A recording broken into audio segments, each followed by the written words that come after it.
For all you tuning in, we really appreciate it. My name is Sean Lesser. I am your lovely host for this show, The Mental Health Break. A little bit about me. I work with the Real Mental Health Foundation. Before that, I'm originally from Brooklyn, grew up in Long Island. I worked for 15 years. I did international institutional equity sales. I used to sell stocks to banks overseas. And then in 2007, with a partner of mine, we started the first impact investing investment bank called Big Path Capital. I did that for 16 years, raising money for companies, raising money for funds, doing different events. Now that's all terrific. That's what you'll see on my LinkedIn page and my resume on a piece of paper. But myself, I had some difficulties with my mental health and was placed in some facilities over the last 6 months. And when I got out, my thought process was that was quite a journey.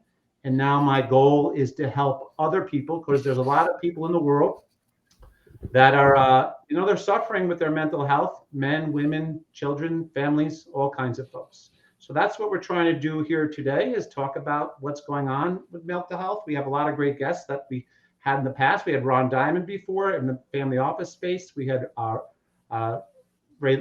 Sugar Ray in the sports space, and now we got another coach, Coach Matt, with us today.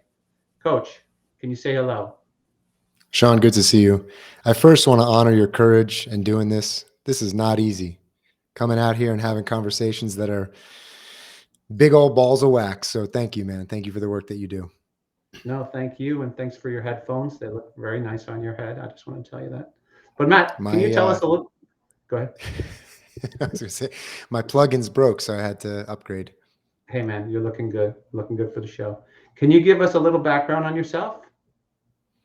I realized you've worked twice as long as I have. I'm I've very only done old. 15 years in the corporate arena.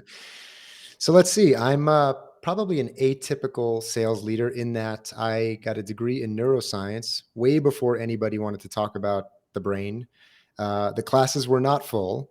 I just was a science nerd. I loved science.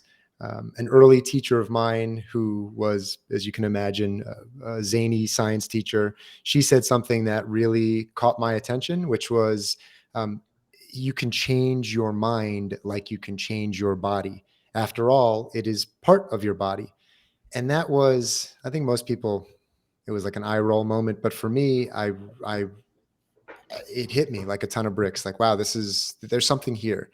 And I went on to study it and got a degree in neuroscience, had my blinders on, planning on going to medical school. And thank goodness my parents said, hey, it's probably appropriate for you to learn something about business. So I stepped off the med school path, went to business school, always had this intention of going back, but just was successful as a sales leader. I worked at several Fortune 100s, building winning sales teams. And then I lost my father unexpectedly before my wedding.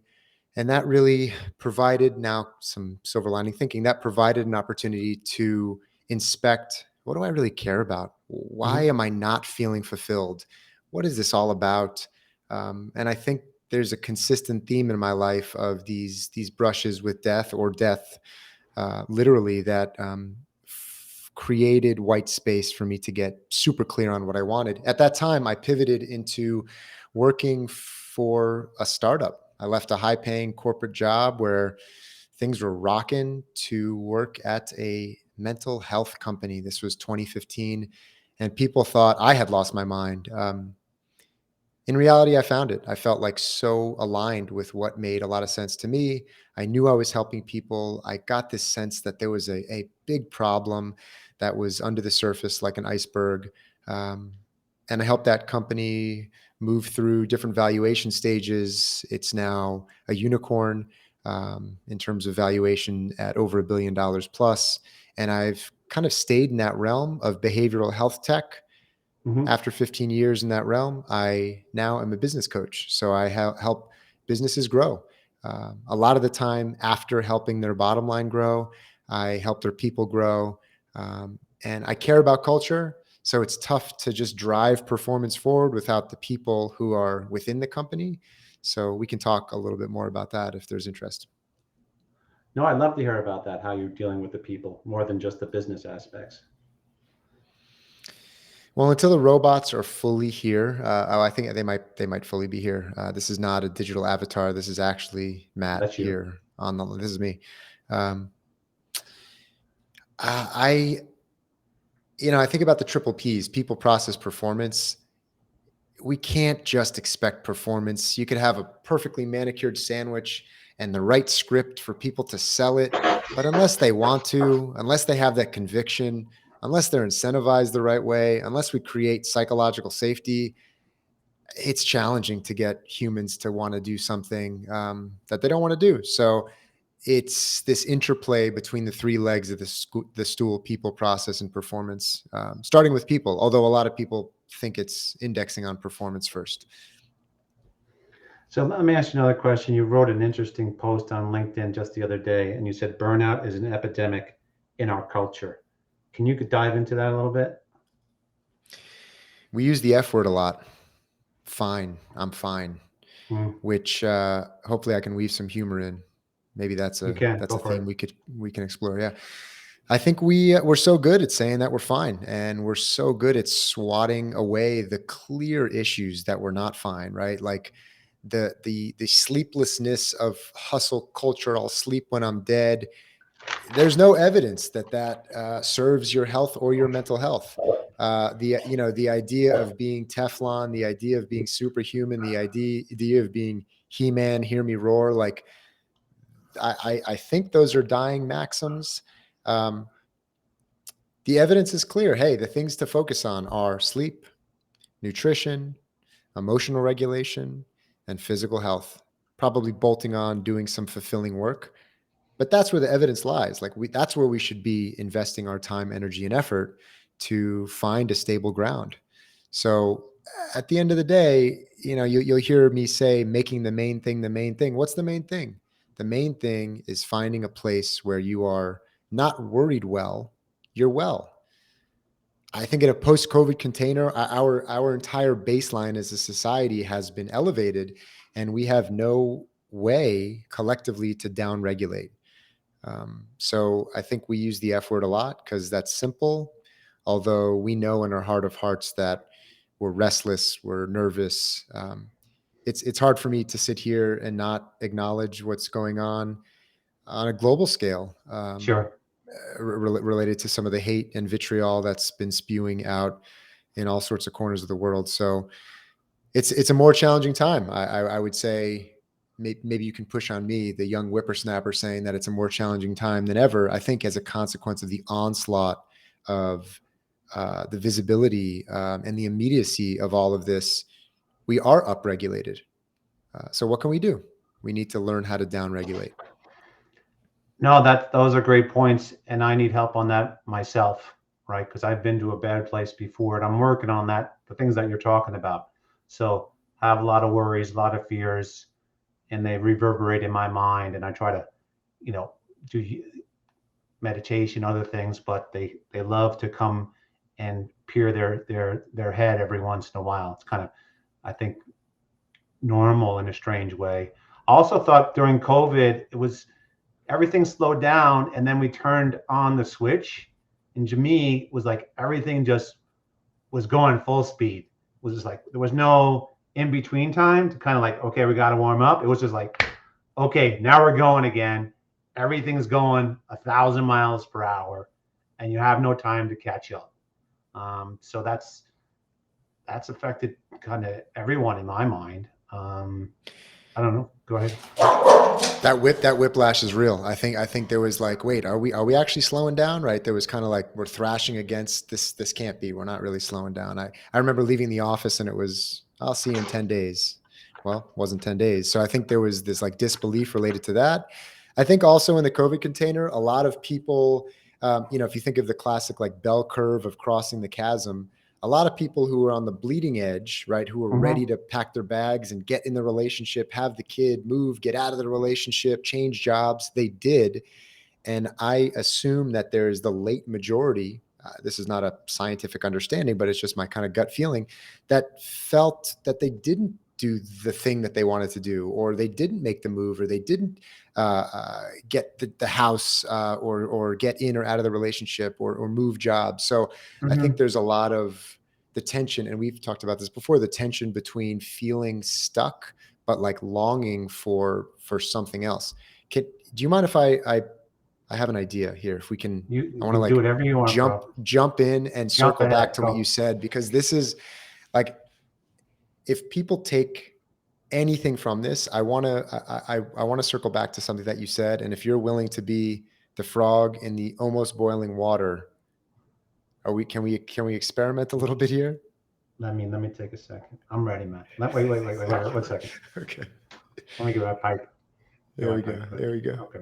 No, go ahead. Go ahead. We all got our crutches. I don't know what's in your No, pipe, but yeah, I'm but smoking but my pipe. but humor is a healthy tool indeed.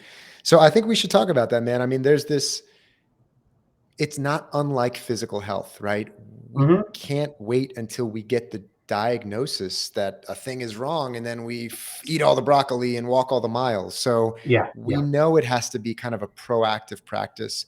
When I hear you say I'm doing all the meditation type stuff, what I Yeah. what I hear, if it's okay for me to be Yeah. super forward, what I No, hear go ahead. is that you are likely not committing to a daily practice of that healthy habit specifically. I'm sure you're doing all sorts of healthy things, but Hmm. that one daily practice specifically, I would say, and I'm willing to die on this hill, I would say that um, that is the most transformative skill that I've learned, Hmm. which is sitting in a non-attached way and observing thoughts and feelings. This is not about stopping thoughts and feelings. This is not about managing thoughts and feelings. It is simply, as opposed to being in the middle of traffic, Yeah. you are able to find a comfy bench on the side of the superhighway, and you sit there on purpose, and a thought arises, a feeling arises, you feel it, and you watch it pass on by. Furthermore, it's almost impossible to grasp onto this thing. So I always tell people, hey, if you'll engage in this challenge, I I have not found anybody who has engaged in this challenge that hasn't found peace or balance or equanimity on the other side, which is finding 1 minute a day for Hmm. 10 days and not affecting your breath. We're not Hmm. hyperventilating in a bag. We're not smoking a pipe. You could do all those things. But I'm Yeah, saying yeah. for this specifically, this is finding 1 minute, and you're purposefully setting your alarm for a minute. You find a chair. You can't be lounging too much. It's 90 90 90, hips at 90 degrees, knees at 90 degrees, ankle at 90 degrees, and you are counting your breaths in through your nose, 1, out through your mouth, 2. You do that up to 10. If your mind wanders, you get lost, you come back to 1, but just for 1 minute. And each day, if you're able to, some people aren't able to, you stay at 1 minute. But if you're able to, you graduate up to 10 minutes, and you realize that this is a way to down regulate. It's almost as Hmm. if the baseline drops a little bit. And it's not selfish. This is not woo woo metaphysical stuff. I'm not having you put your hands on your hips and say, Sean Yeah. is the captain of the world. This is evidence based. You are proving to yourself, it's much more of an identity thing than anything else. You're proving to yourself that you are someone who proactively cares for yourself, and you can sit quietly and observe your thoughts and feelings without reactivity. That's what you're doing. I love that, and I have not been doing that. So you're right, coach. So what I've been doing is I take 20 minutes in the morning, I'm lying in bed and I'm listening to meditation, right? So it's almost like I have a problem being quiet with myself. I'm always busy doing something. So that's a good challenge that you're throwing down, and I'm going to take you up on it, and I'm going to do it. And I would hope other folks would also try that challenge. I used to do that a little bit. I used to go to a park, sit there on a bench, breathe in and out, count to 100 type of thing. But I haven't done what you're saying. So you got me. I'm in. I think some of the stigma comes in related to ego and our brain, and it's not tangible. Think of it like your physical body, right? I mean, you have to Hmm. dedicate a time. You got to start with baby steps. And when we chatted in preparation for this, my mother, she saves things, which is a blessing that's been passed down to me. If you can, you can't quite see my desk, but I save a lot of things. Are you a So hoarder? Are you a hoarder? we don't use that word in our Okay, household, but so okay, yeah. they're mementos, they're Okay, trash. okay, nice. It's yeah, Yes, yeah, yes, yes. yeah, hoarder. So that's me. It's I'm trying to thrash against it, but one day this stuff will be valuable. Um, she saved a pamphlet when she was a corporate executive that was I wish I had it here. I'll send you a picture of it. But it's a woman almost like in mid stride, like Mhm. jazzercising, Yeah, like 80s garb through and through, and the title says "The Miracle of Walking." I think it's that. It is not. There are so many 5 tips to do this, 10 mistakes you're making. Like marketing, we've gotten so good at marketing, we have confused the masses. People don't know what to sure, do. sure. Is it? Do I need to drink ashwagandha in my right ear and dance in a Yes, circle while yes. getting sunlight on my back? That uh, it's it, it's too confusing. So the things are sleep, drink water, call your mom, do meaningful work, try to find out what the heck is going on in your head and your heart, communicate it effectively, tell your story. Um, I think it's as simple as that. I'm going to throw in some other things there. Just one main thing, Please. which I think was important to me, and it's something that we're doing tomorrow, is community, especially having guys to talk about because everyone thinks they're the only one these things are happening to, right? And kind of through this journey, I've had about 200 calls, and to a call, this is mental health or issues. It's never 1 degree away. It's either half a degree or 0 degrees away from every human, even though everyone Sure. thinks, what's going on with me. And another thing that you were talking about, exercising, and I'm throwing in community. We're going to do our first what we call the real walk tomorrow. What it like you're talking about? What is it? It's really complicated. We're going to meet at 7 o'clock at Chastain Park. It's close to my house. Bunch of dudes, and we're going to walk around the park. Right? And what we want to do is recreate that across the country and across the world. Again, it's not it's pretty simple, right? Walk and then have a chat. Let's spar a little bit, right? So when someone hears that, what do they, what, I don't want to assume that all men are like me, but my spidey sense goes up and I think, what are we doing? Are we watching the game, or is there something going on? Like, what's the tertiary forcing function that's going to draw me in? It's like, no, we're gonna take a walk together and talk. Yeah, And there is no, yeah, go ahead. yeah, yeah, I know. I I mean, think we're that's going to right. I hang mean, out, have coffee after, and et cetera, and then hang out. But it's kind of just meeting other guys and having some community. Not there's no. I hear what you're saying. Guys want to go. I think you told me the story that that you friends always going to watch football, but you're really just going to hang out or go to the bar. And then you told me, hey, in your neighborhood, you just had a fire and guys just sitting around the fire. Was that right? that was it. Yeah, I used to host I'm glad a I got that men. story right. Right. Yes, that was me. So I used to have a men's meetup in my front yard, and every single time, I'd say 100% of the time, people were like, "So what is this for? What are we doing?" It's like we're sitting around talking, like smoking and joking. Right, right, Um, right, right. so you'd fit right in.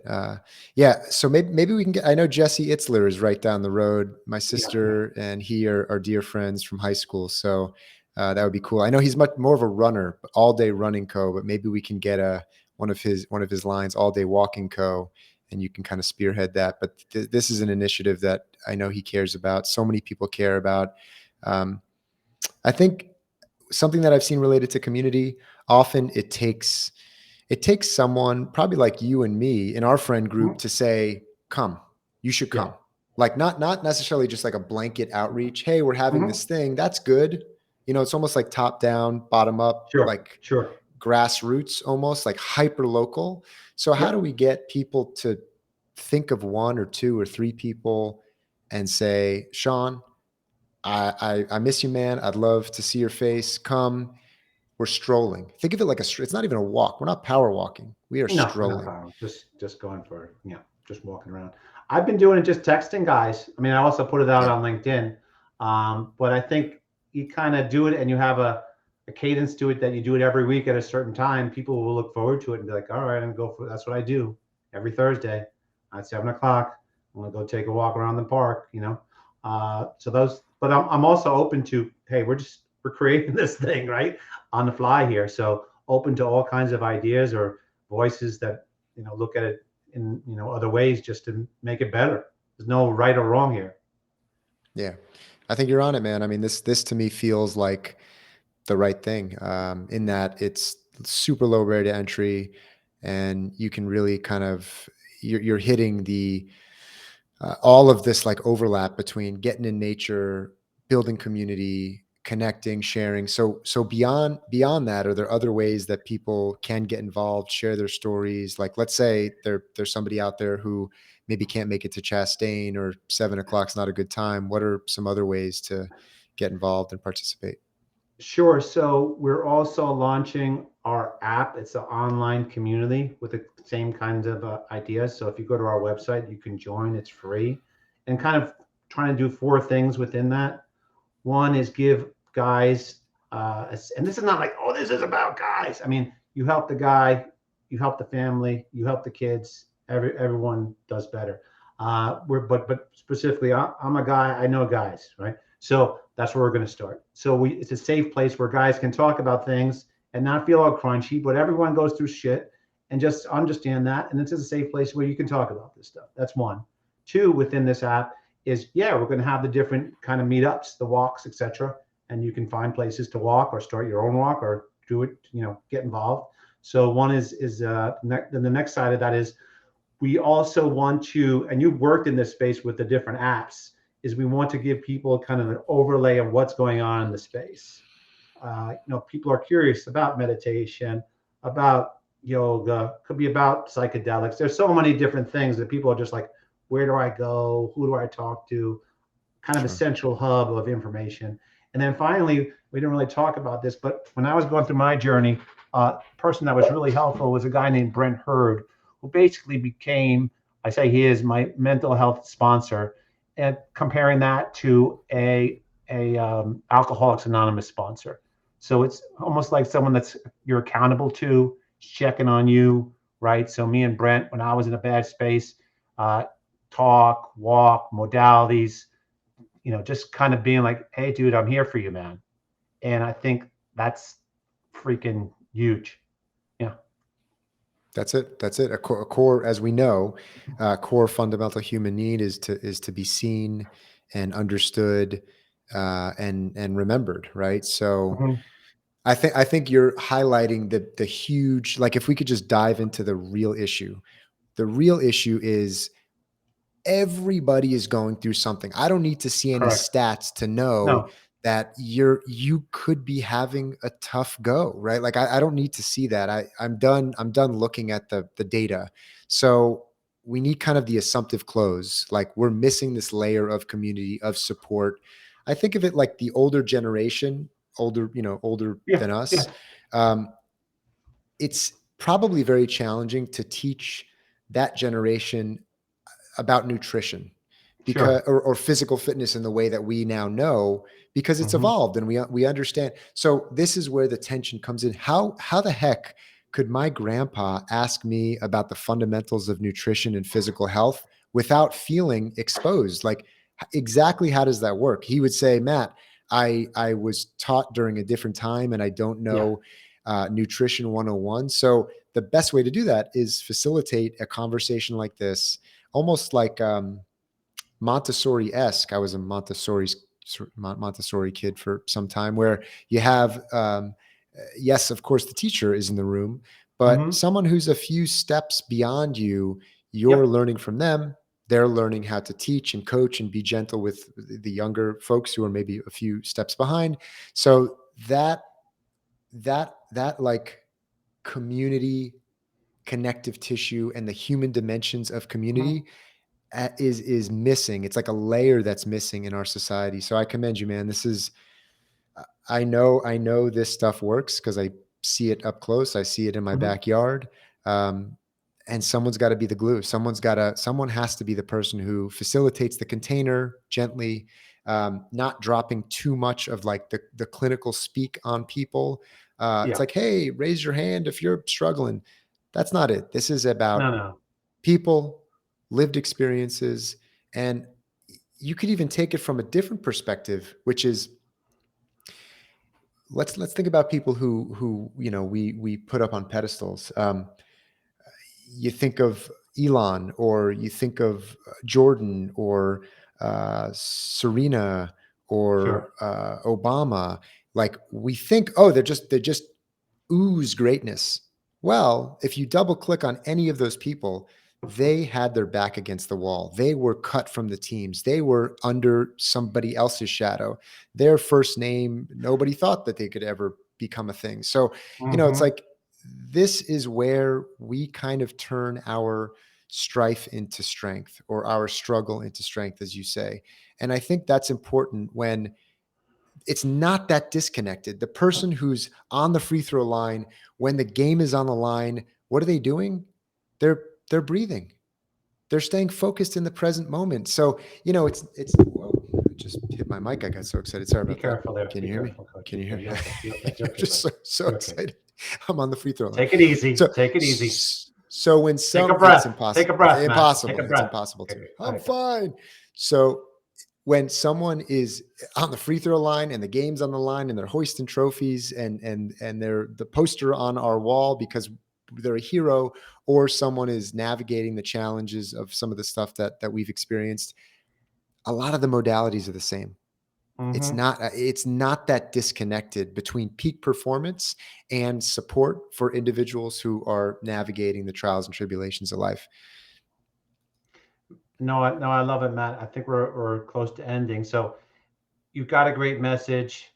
You got a great look, dude. You're looking great. I want to tell you that. The headphones, the whole thing. You got it going on, brother. Where can people find out about you? How can they contact you? Tell us about all that good stuff. Yeah. Across the socials, I'm coach.matt. That's me, or my name, Matt Savarick. Um, if you're in need, I encourage you to call 911 or 988. Those are crisis hotlines. Um, and anybody who is looking to either build a business, or they can think of somebody who might need someone to chat with, I'm happy to give my phone number out, which might sound scary, but I do this often. And the amount of positive juju I put out in the world as a consequence of like being there as a support system is really meaningful. So my phone number, if you want to write it down, is 404, believe it or not, ATL Atlanta. guy. Yeah. These are my Emory healthcare days. 404-387-9850. If I can help you, your family, your team in any way as a sounding board to think through some things, to humanize what does it look like, someone who has struggled, who's on their own mental health journey, I would love to participate in any way. Sean, thank you, man. No, thanks, Matt. And thanks everyone for listening. We do this show every Wednesday at 12 or 1. I don't know. We'll mix it up. I think just one takeaway for folks on there, just check on a friend today. It's not hard. Just send a text. What's up? How you doing? Etc. And then go visit our website too, thereal.care. And looking forward to seeing all you folks uh, at a future show. All right, everyone. Adios. Thank you.